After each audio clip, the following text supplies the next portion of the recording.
Prokrastinasi adalah sikap malas dan selalu menunda-nunda tugas. Kenapa sih aku masih sering malas dan menunda-nunda tugasku? Apakah kamu juga sering bersikap prokrastinasi? Ayo kita sharing pengalaman agar kamu tidak suka menunda tugas dan pekerjaanmu. Halo, nama aku Ana Putri Mutia, berasal dari kelas 11 IPA 1. Yuk simak langkah-langkah bagaimana caraku menghindari sikap prokrastinasi. Sebelum lanjut, yuk kita pahami dulu ya penyebab perilaku prokrastinasi. Jangan biarkan waktu kita terbuang sia-sia ya. Jangan sampai habis untuk bermain gadget saja. Berikut penyebab perilaku prokrastinasi. Yaitu 1. Kecemasan. Kecemasan dipengaruhi oleh stres dari dirinya sendiri. Kejadian ini akan membawa ancaman sehingga menyebabkan respon emosional berubah kecemasan yang meningkat. Dan hasilnya akan cenderung melakukan prokrastinasi. Yang kedua, kurangnya penghargaan diri. Ini bisa menyebabkan prokrastinasi karena sering menyalahkan dirinya sendiri. Yang ketiga, rendahnya toleransi terhadap ketidakyakinan. Individu yang terbiasa dengan toleransi yang rendah akan terbiasa menghindari dan menarik diri dari tugas-tugas yang menimbulkan frustasi. Yang keempat, pencarian kesenangan. Individu lebih memilih kesenangan daripada mengerjakan tugas.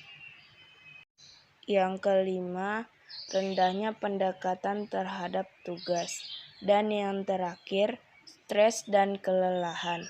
Akibatnya tidak tenang dan dihantui perasaan bersalah dan stres. Ini caraku mengatasi prokrastinasi. 1. Segera memulainya. Yang kedua, melakukan pekerjaan kita secara perlahan.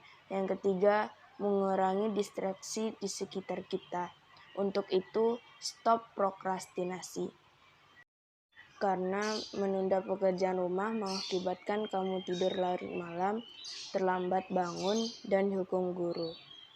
Serta menunda belajar mengakibatkan kamu berkeinginan untuk menyontek dan tidak jujur, sehingga mengakibatkan prestasi kamu tidak maksimal.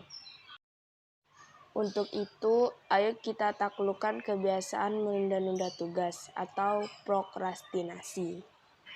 Baiklah, untuk penjelasan prokrastinasi saya akhiri dan selanjutnya saya akan membahas tentang self-rumination.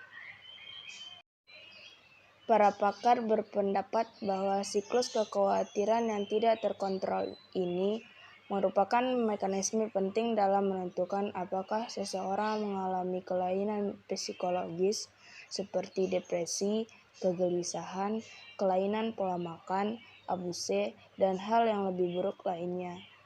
Dalam menggambarkan kelainan ini, para pakar psikologis menggunakan istilah rumination.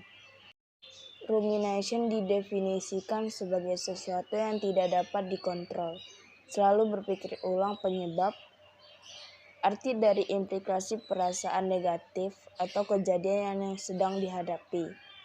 Rumination ini berbeda dengan kekhawatiran, karena kekhawatiran biasanya terkait dengan apa yang akan terjadi ke depan. Hasil penelitian juga menunjukkan bahwa semakin sering orang memikirkan permasalahan atau kesedihan yang sedang dihadapinya secara mendalam, maka akan membuatnya terjebak pada situasi kejiwaan di mana hal-hal kecil sekalipun akan secara otomatis memicu terjadinya rumination ini. Cara yang bermanfaat untuk membantu agar kita tidak berpikiran berlebihan dalam menghadapi masalah adalah berpikir konkret pada situasi dan fokus pada hal yang detail terhadap permasalahan tersebut. Seperti misalnya, bagaimana hal itu dapat terjadi dan bagaimana cara menghadapinya. Jika hal itu terjadi lagi di kemudian hari, sebagai perbandingan, orang yang sedang mengalami depresi dan stres cenderung memfokuskan pikirannya pada isu tersebut secara negatif, global, dan abstrak. Mereka cenderung berpikir dan bertanya-tanya, mengapa hal ini terjadi? Mengapa saya selalu melakukan hal ini? Ada dua teknik yang sangat bermanfaat untuk melatih orang agar tidak berpikir berlebihan terhadap kekhawatiran akan sesuatu yang sedang dihadapinya. Teknik pertama adalah mindfulness, yaitu belajar untuk mengobservasi namun tidak menghakimi atau mengevaluasi diri kita sendiri. Yang kedua adalah terapi tingkah laku kognitif, yaitu teknik ini melatih seseorang untuk mengevaluasi bagaimana kekhawatiran yang berlebihan itu terjadi dan menerjemahkan situasi yang sedang dihadapi secara lebih positif. Setelah berhasil mengevaluasi situasi yang sedang dihadapinya, akhirnya dia dapat menyudahi permasalahan yang menghantui pikirannya. Dan yang terpenting, dia tidak lagi terjebak pada situasi di mana dia terus-menerus menyesali apa yang terjadi. Itu saja penjelasan tentang prokrastinasi dan self-rumination dari saya. Jika ada kekurangan, mohon dimaklumi. Saya akhiri.